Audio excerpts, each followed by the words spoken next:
I started my career a long way from where I am now. I started in capital markets. I was a finance major, went into banking just because I thought that's what you did. There wasn't a lot of career counseling. As soon as I started working in onboarding, I worked a lot with sales. I loved what I saw and I wanted to be in sales. And so I just clawed tooth and nail to get there. What prompted me to start my company was after a variety of sales roles, I worked at in a venture capital fund for a year. But a lot of our startup founders were struggling with go-to-market for one reason or another. I started counseling a lot of them on the things that I knew. There's not many people that do what I do for seed and Series A stage startups. So I just saw an opportunity to solve that. And that's in my superpowers. I have a strong belief that any salesperson that wants to learn marketing will be a killer marketer.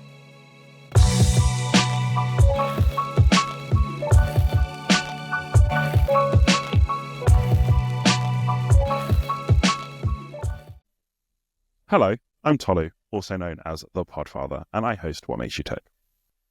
And I am Richard Washington, founder of Ticktalent. We're delighted to sponsor this week's podcast, particularly because this week's guest is quite special.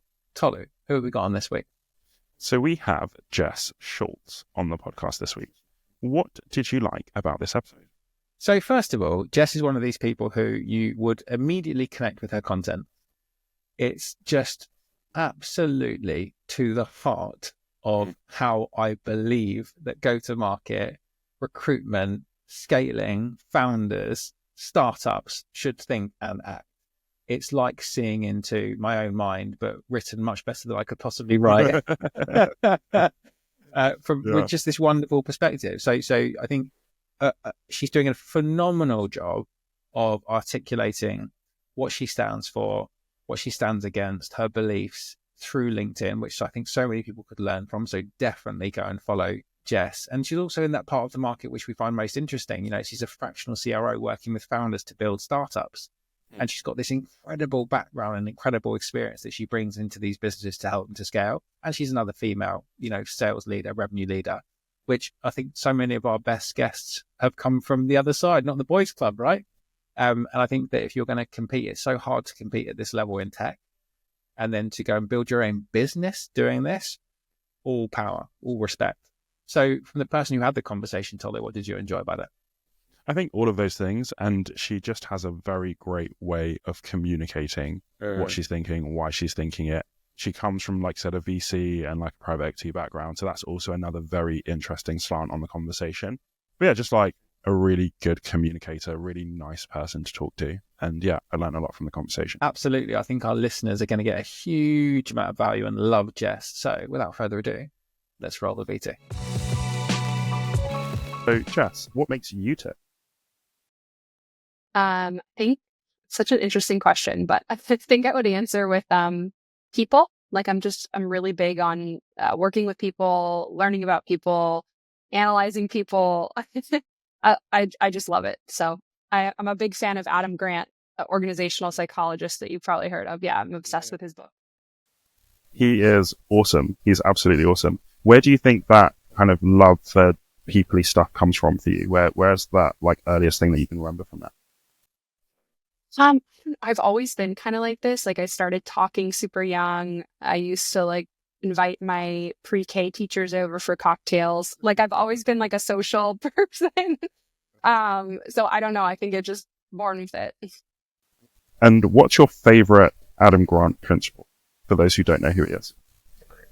Oh, there's so many, but I think like one of the things that he says that like stuck out to me the most was like, you don't have to know everything. You just have to have confidence in your capacity to learn.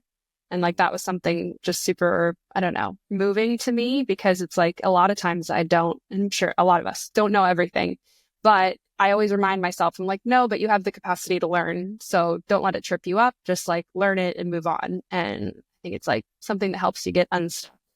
Mm-hmm. And I think it also adds a layer of humility in terms of for you to be in a position to learn, you have to be willing to be taught. And that brings so much humility. And I like that. That's what it brings to it as well. So what is the problem that you solve? So I like trying to think of like the best way. I think the best way I would sum it up is I make go-to-market simpler, easier to understand for startups. And I teach them how to do it in scrappy ways. So like cost effective, really move the needle without breaking the bank ways. And how did you get started with that? Because you run your own business. So would love to hear a little bit more about your business name and how you got started and a bit more about how you do that practically. Yeah. So the business name is Amplify Group, because I thought maybe at some point there would be a group of companies. There's not yet, but stay tuned. And Amplify, that word was chosen intentionally because I like to come into companies that already have product market fit and help them get go-to-market fit. So like the inference there is like, I help you amplify what you already have. Like you already have happy paying customers and you already have a good product. How can I help you amplify your message and amplify your impact? And I'm also a singer, or I was. Now I just sing karaoke. So nothing formal, but I've always like loved music. And so I kind of like to play on words of it being like, musical in nature. But I started my career a long way from where I am now. I started in capital markets. I was a finance major, went into banking just because I thought that's what you did. There wasn't a lot of career counseling. And that was a really good foundation. I learned all about, operations. Then I worked in onboarding. And as soon as I started working in onboarding, I worked a lot with sales, just since that's like a natural relationship. And I really loved sales. Like I loved what I saw and I wanted to be in sales. And so I just clawed tooth and nail to get there. It's probably, as you probably know, it's hard to move from operations to front office. Yeah. So had I known that, I probably would have just started in sales, but I didn't know enough when I started my career. Yeah. But yeah. So, and then what prompted me to start my company was after a variety of sales roles, I worked at in a venture capital fund for a year in an investment role. But a lot of our startup founders were struggling with go-to-market for one reason or another. And I started counseling a lot of them on the things that I knew from seeing go-to-market in a best-in-class way in large organizations before, working with them. And I just found that there was this really strong need, and I didn't feel like there was a lot of great solutions to meet that need for that really early stage. Of course, there's sales consultants at, McKinsey and all these big four consulting firms that work with the enterprise, but there's not many people that do what I do for, seed and Series A stage startups. So I just saw an opportunity to solve that. And so I started my company 3 years ago. What is it that you see that those kind of earlier stage businesses need versus what the more developed businesses need? Yeah. So a lot, not all, but a lot of early stage founders are more technical background folks. Okay. So, they're former engineers or they've been their target customer. Like one of my clients built, a SaaS solution for the private credit space. Like he was a private credit manager before he built that. So they've never received any kind of formal sales or marketing training. A lot of them, there are a few exceptions. And so they just don't really know. They don't know what they don't know. Like they know they need, and especially if they're venture capital backed, they're under a lot of pressure to grow quickly. And so they don't really know where to begin. They don't really know the fundamentals. So I like to come in and kind of teach them the fundamentals and demystify that and make it simpler to understand, because it's not that hard. It's just people like to use a lot of big words, make it sound hard. Yeah. So I try to help them just understand the principles of how everything works. And then some of the first things we try to get really nail is like who's their ICP, their buyer persona, with a level of granularity that's needed. A lot of times you'll talk to founders and they'll say, "Oh, I sell to the enterprise." I'm like, that's not specific enough. we can't sell to every enterprise, so let's get more specific there. So really helping them get like clarity and specificity there, and then helping them understand positioning and how they want to position themselves in the market, like how they're really going to position themselves from a differentiation standpoint.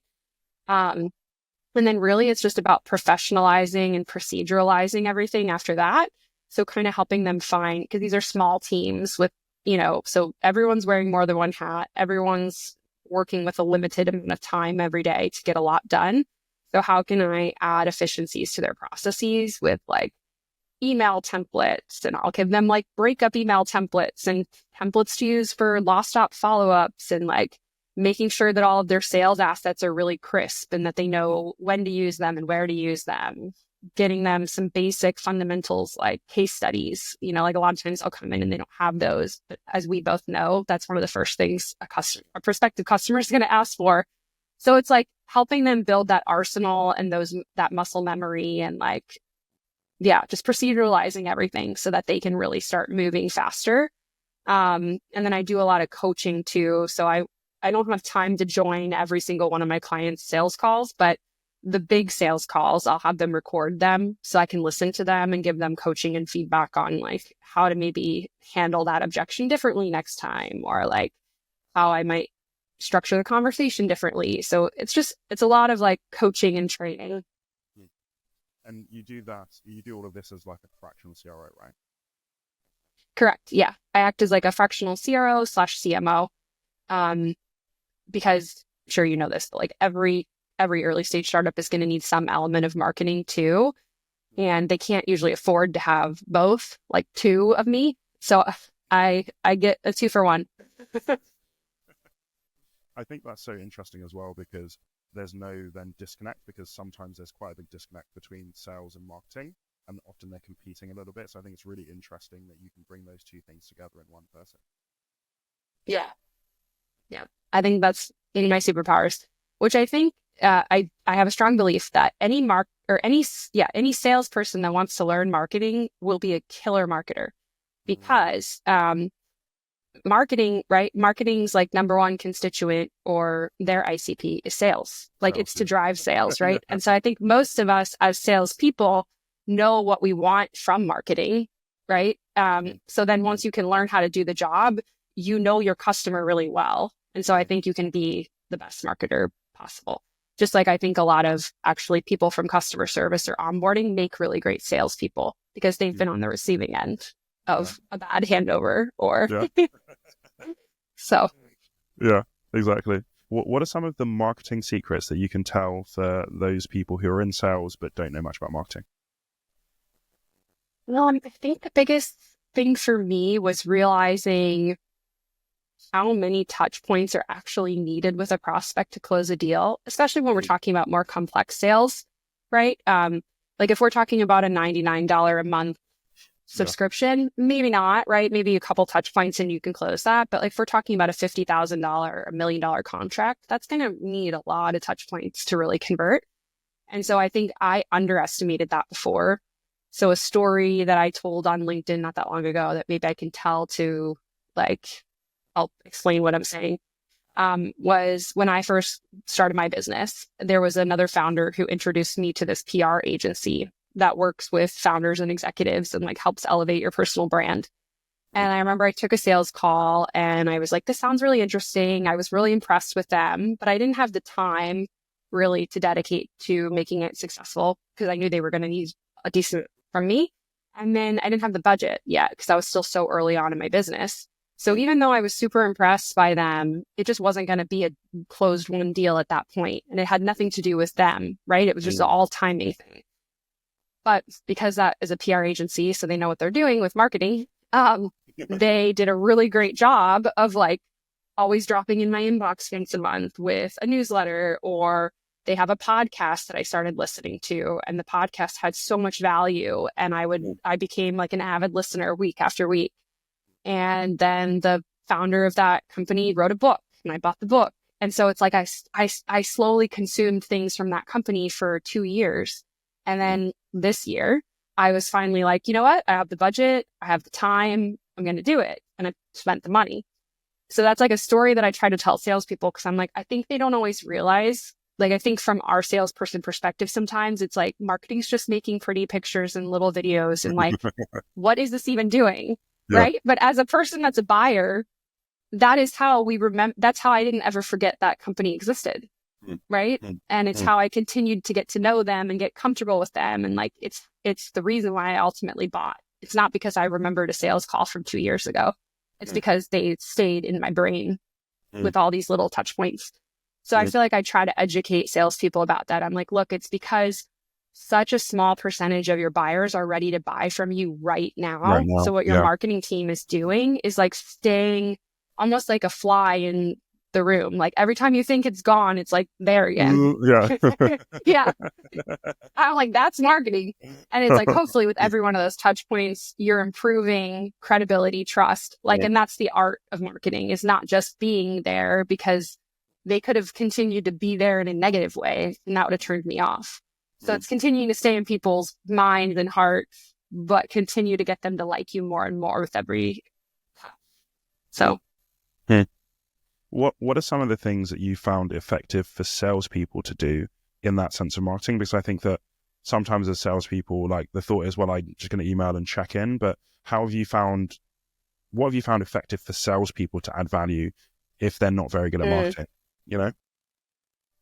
Yeah, I mean, hopefully your marketing team's doing a decent job, and then you can leverage the things that they're creating, right? Like that's what I teach my clients to do, is like, we wrote a new blog. And again, hopefully it's not a fluff blog about nothing important, but it's like an actual thought leadership piece, and something tangible. And it's like, hey, this is a reason to reach out and follow up with this person and say, hey, this reminded me of you. I know we had this discussion. I think this might be helpful. Or our founder was just, our founder's attending this event next month. Are you going to be there? We have an extra ticket. Would you like to go? Like, find reasons to follow up and offer people value, insight. And again, hopefully your marketing team's creating some of those things through their normal course of business, and like you can leverage those. But if not, go out and find them yourself, right? Meaning like maybe there's a thought leader in your industry on LinkedIn that writes something really profound, like share that with your prospect, or a podcast that you thought was really good. Like, I think just finding ways to connect with people by sharing things that are not just transactional, like, hey, following up again, but like, hey, this made me think of you for this reason. Hopefully that helps. Yeah, I think that's really helpful. You mentioned earlier something about go-to-market fit, and I've heard of product market fit loads. I've never quite heard of go-to-market fit. So what does that mean, and what does that look like? Yeah, so it's about finding, like, at the end of the day, there's like a finite number of tricks that we all have access to, right? Like, meaning most of our revenue growth for any business comes from 4 different channels, like from a 50,000 foot view. It's either coming from marketing, so it's coming inbound, or like marketing's nurturing leads too. But, marketing, it's sales, we're going outbound to them. It's partnerships or referrals, like someone's referring us in, or it's organic growth from our customers, either like expanding their contracts with us or referring us into their peers and whatever. So it's like, those are really the 4, again, major food groups that drive revenue in every business. And then there's like little tactics underneath each of those, right? Like conferences and events, like blogs and SEO.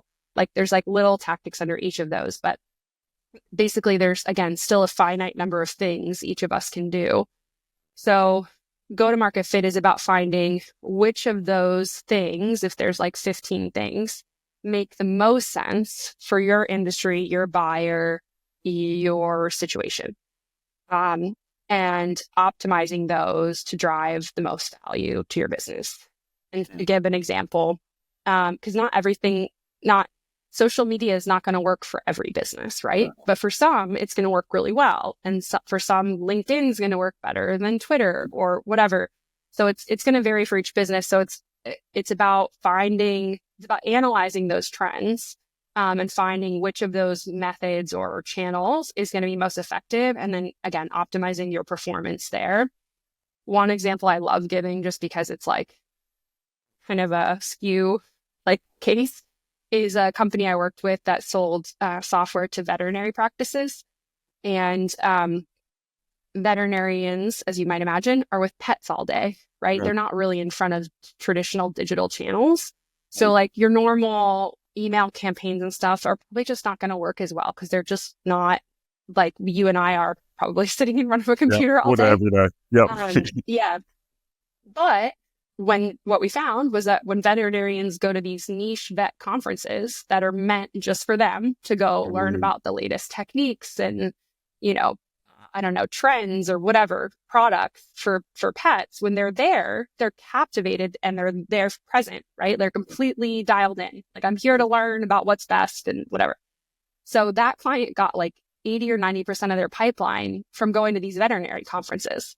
So that was like a huge part of their go-to-market strategy. Whereas like that wouldn't make sense necessarily for every other business to dedicate so much time and money to going to conferences. Like a lot of other businesses, that wouldn't make sense.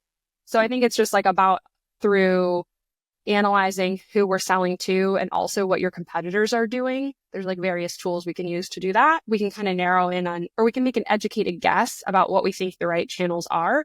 And then it's really just trial and error after that. Like I say, we're always scientists with go-to-market because what works today might not work tomorrow. And, things are always changing, but it's about like kind of teaching them what data to use to inform those opinions and then how to go through the motions of testing that in the most scientific way that you can. I think that's a really interesting thought, because do you think it's an art or a science go-to-market? Both. Because I mean, I think you know this too, right? Like there's definitely some math to it, right? Like we can figure out, this is my quota, this is my average conversion ratio, this is my average contract value, and I can get down to like, this is how many meetings I need to have statistically to hit my number, right? So like there's math into some, and then again, there's data we can look at online to say, okay, competitor X is getting 80% of their web traffic from SEO. It's very clear that that's working and we're missing out on not investing in SEO. Like there's things like that we can visually see with data that's supported by hard numbers. But then there's definitely still an art to all of this, because it's like, how are we going to, like, again, at the end of the day, we're all people buying from people. It's true. And like the human brand wins and the human experience wins, even if your product is better. Like the more human experience is always going to win. So it's like, how can you humanize that brand? How can you connect with the minds and souls of people? There's something that Amy Porterfield says. I hope I don't jack it up, but I love this. It's like something like people buy with emotion, but they rationalize the project, or they rationalize the purchase with logic. And I think that's true, right? Like it's like, yeah, you do. There's always an emotional element, but then you're also not going to be an idiot. And it's like, if the logic doesn't add up, even though I love you, the logic's not here. I'm not going to do the math is a method. Yeah, exactly. Yeah. So it's like, I think the emotional part is the art, and then how you present the logic is the art. Yeah. Yeah.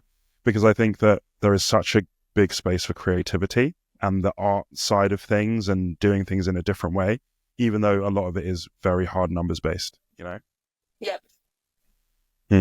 I wanted to circle back to something you said earlier about transitioning from finance to sales.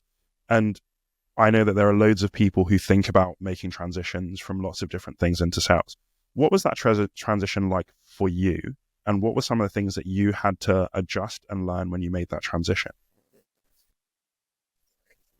Yeah, I think, and I wish people would, maybe it's gotten better. It's been a while since I've like broke into sales, but I would say like the way I went about it was kind of like step by step, meaning like at first I was in like very back office operations, and then I kind of worked my way into onboarding, which is the first step after sales, right? And so I got to work closely with sales and even be part of the sales process. A lot of times at the bank, they would bring me into sales meetings as part of like the close.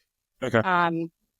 So like that allowed me to get closer to it. And then after that, I went into like an account management role, basically, where it was like I was responsible for revenue, but it was all organic revenue, like growing accounts, not necessarily net new logos. And then eventually I like broke into net new logos. That net new logo leap was hard. I would say that was like the hardest leap. Like the other leaps were kind of like, if you did a good job and you networked right and whatever, like it was natural. But people were very hesitant to hire me as like, she's never done net new logos. She's never been a hunter before. And I don't know about that. I think that's where you really have to find someone that's willing to take a risk on you. Like I had a guy that was ready to take a risk on me. And he could see like from my experience, he's like, yeah, you haven't done this specific thing, but I can see how you have all the skills to do hunting, because I can see how you led change internally at your organization. You did grow accounts. You know how to build relationships. Like, he was able to see that all of the like fundamentals were there, and I was going to be a good salesperson. And I think he also could see just how bad I wanted it. And so I think anyone knows, like, when you find someone that really wants something, most of the time they're going to be like, I don't know, there's just something about that ambition that kind of forces success in some ways. So yeah, I mean, he took a risk. I still remember, like, his leadership was like, are you sure about this? And he's like, yeah. And they're like, well, if it doesn't go well, it's on you. And he's like, okay. And then I was 150% of my quota in 6 months. And so he's like, told you. But I don't think that's the normal, like, you have to find someone like that that's going to kind of take a risk on you. And then I think as a salesperson, you have to go in with humility. Like, I went in knowing never been a hunter. So again, even though I have some raw skills here of relationship building and whatever, I've never done cold calling, never done cold emails. I've like, a lot of these things are new for me. And so I just like became, a student of every other sales rep that I could. I was like, can I follow you? Can I shadow you? Can I listen to this call? And I split reps, and thankfully, like, the company it worked out allowed us to do that, where we could like split our commission with another rep to help them kind of like mentor you through the deal. So he's making it worth their time too. So yeah, I did a lot of that at the beginning, just learning. And then obviously once you get a few under your belt, you're like, okay. And you kind of pave your own way after that. But yeah, cutting in can be hard. I think that is an understatement. I think, let's say I'm someone who is new into a hunting role. I think you mentioned some of the things around like cold emails, cold calling. What are some of the really like top tips you have for that?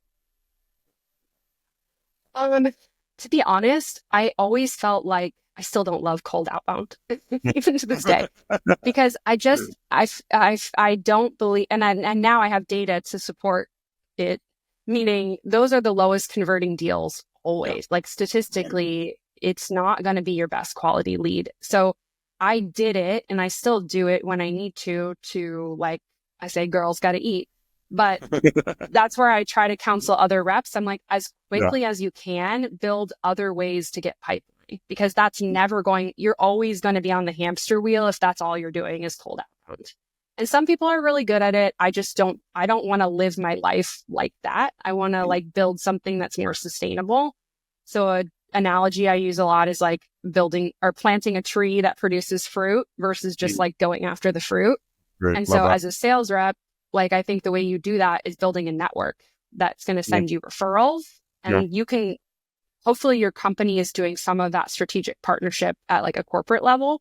But even if they're not, or if you're not the recipient of that fruit of those corporate partnerships, you can make your own partnerships. So like, that's what I did. Like, I just formed my own partnerships with sales reps at complementary vendors or companies, where it's like, we don't compete at all, but we're both selling to the same target audience.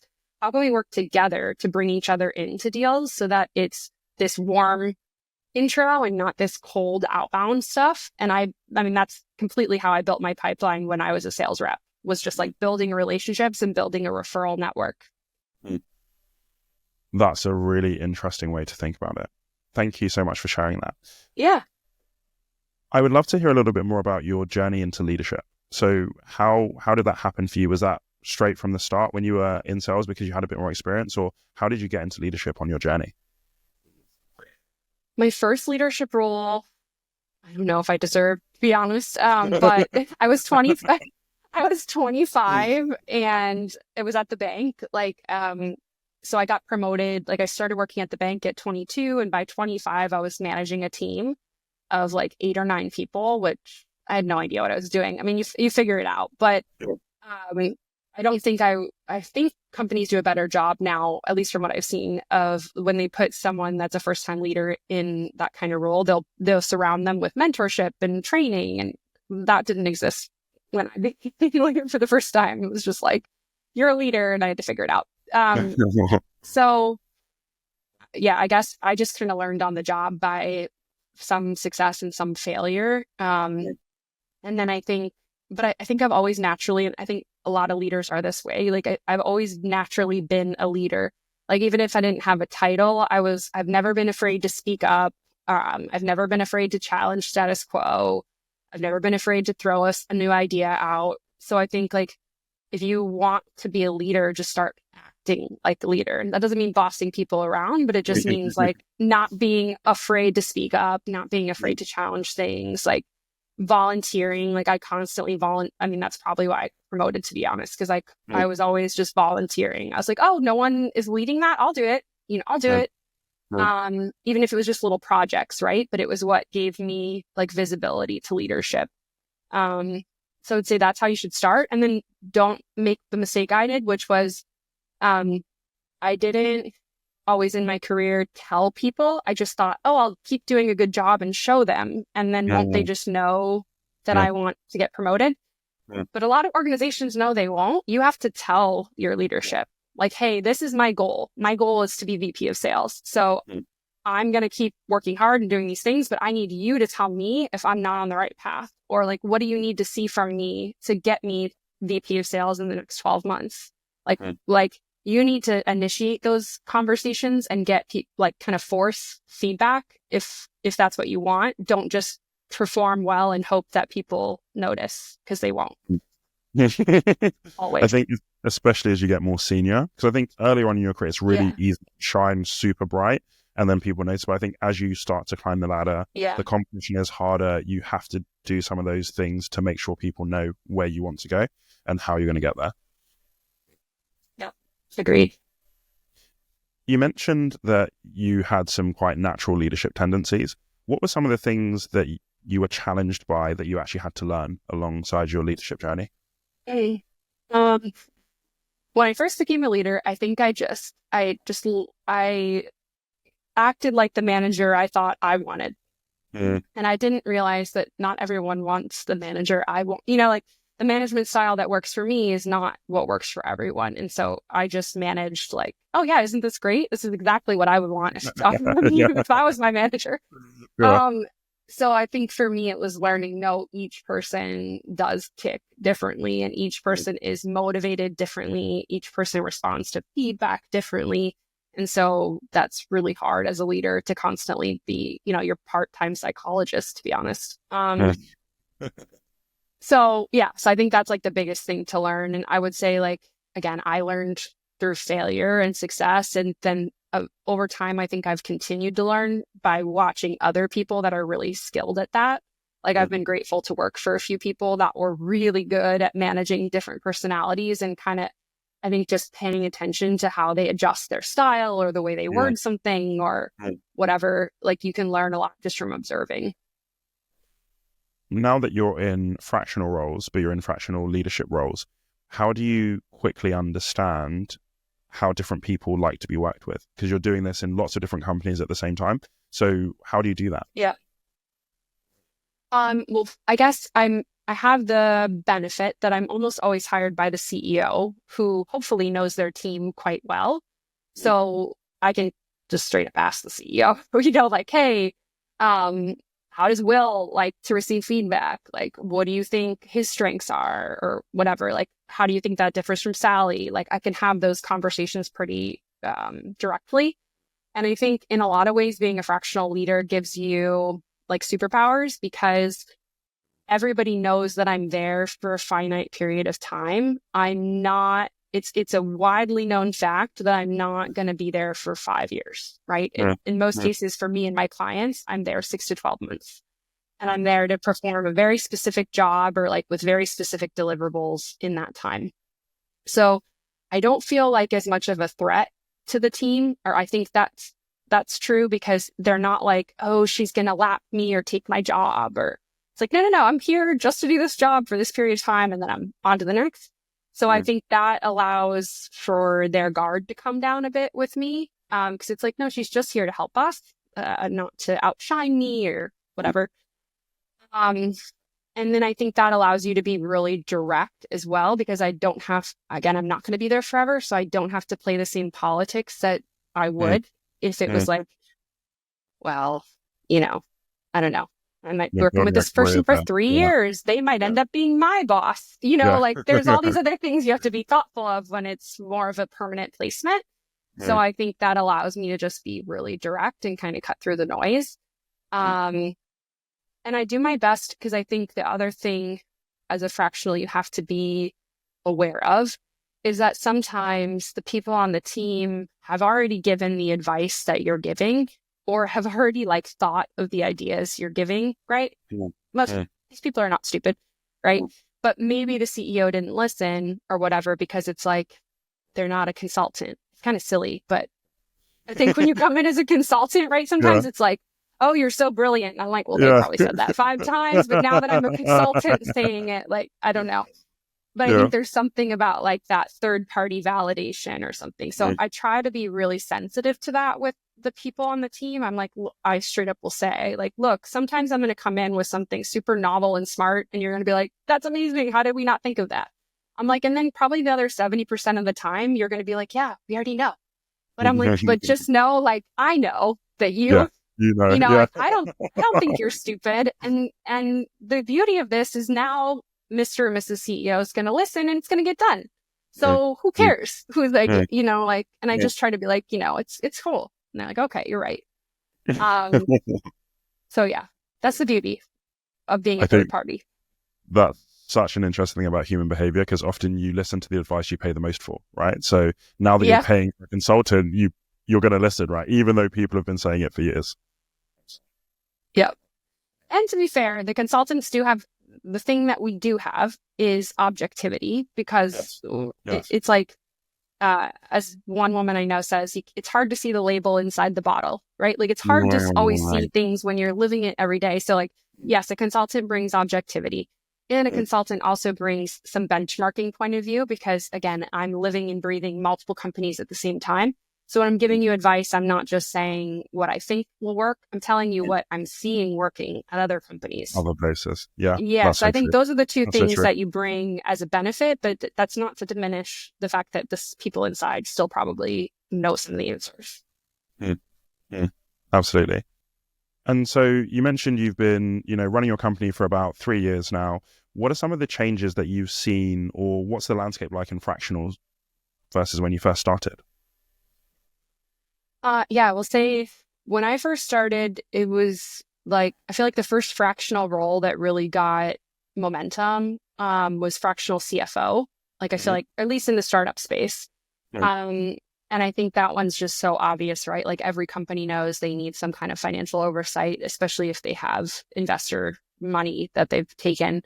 Yet most of them definitely don't need a full-time CFO. So like, I feel like that's the first role that really took off and became like broadly accepted. And then I think when that worked really well for a lot of companies, they were like, well, why couldn't this translate to other functional areas? So when I started my company 3 years ago, I was one of the few fractional CROs. Like, I feel like that wasn't, when I was doing my research at the time, I think I found maybe 5 other websites that claimed to do, was not a lot. Now, in the last 3 years, I've seen a lot more people pop up as like fractional CRO and fractional CMO. And I think even it's being more widely adopted at like mid-market, like private equity backed, companies as well. It's not just startup. I don't know about like large enterprises. I can't say that I've seen that. Maybe interim roles where it's like the CMO has left and they need someone to just be a placeholder until they recruit someone new, but it's a little different. But yeah, I think we've definitely seen, and just like freelance and like flexible talent models in general have grown a lot. And I don't think we're going to see that change, especially in like the economic climate that we're in. I think most people, and I mean, as a business owner myself, I tried to build a team, and like, it's really hard to keep your demand and your revenue in line with your expenses, right? So like, the more you can have a flexible workforce where your expenses vary with your revenue, like the easier it is to manage. And so I think like more and more companies are realizing that and just adopting that. So yeah, I don't think it's going anywhere. I think it's going to remain a big part of like a lot of companies' talent strategy. I think as the demand grows, the supply grows. And as the supply grows, you get, unfortunately, more not so good people going into fractional. Yeah. What are the things you think people need to focus on as they're going into a fractional? Because it is very different to being, a full-time like employee. So what are some of the things you think people need to focus on if they're going into fractional to be an effective fractional CRO? Yeah. A few things. One, getting really clear about who your ICP is, because like I mentioned, like a early stage startup with $1 million in revenue might hire a fractional CRO. So would a company with 30 million in revenue that's private equity. And they both need sales support, but as I'm sure you can imagine, like the $1 million company, the $30 million company need different things. As in, the $1 million company is not thinking about territory assignment. They probably have one AE, maybe two, and they just talk. Like there's no like, this is my East Coast and that's your West Coast. Like that doesn't exist. But in a $30 million company, there's probably 5 or 6 salespeople, and like territory assignment is a thing. So it's like there's just different challenges the more mature the go-to-market org gets. And so I think like really narrowing down on who you want to serve is important, because like because I only serve companies that are in the same maturity of their growth, it's not that my process doesn't adjust to each company, it does, but they all generally have the same challenges. They're all generally using the same tech stack. So it becomes a lot easier for me to become proficient at that tech stack, at those problem sets. If I was trying to flex early stage to late stage and do a territory assignment, like I haven't done one of those in 6 years. I'd have to like reteach myself the best way to do that, So I think like really narrowing in on where you want to play, and there's pros and cons to both, right? Like I love working with startups personally because the speed to impact is super fast. And like the decision-making is lightning. Like I'll Slack the CEO and be like, I think we should do this. And they're like, great, go for it. And I'm off. At a large company it doesn't work that way, as you know. Like even a $30 million company, there's 3 or 4 people that need to weigh in on it. It might be 4 weeks before a decision's made. I personally hate that. Like for me, I don't like that. I don't want to do that again. But the downside, right, is like startups are erratic. Like 1 minute we have a closed deal, the next minute that deal falls off. Well, that was 30% of the revenue, okay, shit. Now what are we going to do? Or like a new competitor pops up that we weren't expecting. Now we're changing our positioning. Like it's very volatile and you're constantly changing. And like, I'm okay with that. Not everyone would be. And then there's a price point, right? Like there is a ceiling on what I can charge, even though I'm still at the top of the market. Like I can't charge 20 grand a month to a Series A company. Like that's not going to happen. So if we're working at a $30 million company, I could. So again, it's like all of these things, right? There's pros and cons to each of them, but I think getting really clear on what's going to work for you, because if you are a fractional, it's not a volume business. Like you really have 3 to 5 clients at a time. So it's not, in that way it's good, but that means you really need to love your space and like own your space. Because you can't have 10 clients at a time. But yeah, hopefully that helps. Yeah, I think that's really, really good. I think one of my last questions for you is, so you've got a background in finance. How has that helped you in your sales career? Because I know you also do some like angel investing and some VC stuff. So how has your background in finance been able to help you? I think, like we talked about, there's a lot of math in sales and marketing, as far as like conversion rates and, do we have enough pipeline coverage? And like, so I think like just generally being good at math and understanding numbers helps you for sure.